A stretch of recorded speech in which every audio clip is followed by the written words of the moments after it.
Mister ரெண்டு, வாழ்க்கையில் ரெண்டாவது விஷயத்தையே பண்ணி ரெண்டாவது இடத்துல இருக்கிறதுனால ரெண்டுன்னு பேர் எடுத்த உங்களுக்கே இவ்வளவு சுருன்னு ஏறுதுன்னா, மெரிட்டில் பாஸ் பண்ணி இன்டர்வியூவில் செலக்ட் ஆகி நம்பர் 1 கண்ட்ரியில் நம்பர் 1 கம்பெனியில் நம்பர் 1 சீட்டில் இருக்கிற எனக்கு எவ்வளவு ஏறம்.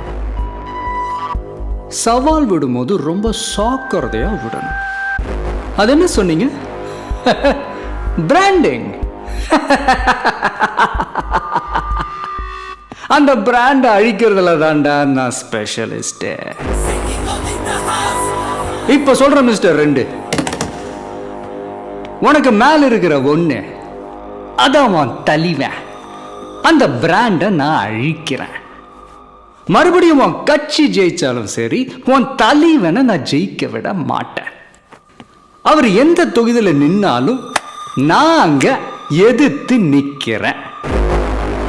அந்த பிராண்டை நான் கிழின்னு கிழிச்சு காட்டுறேன்.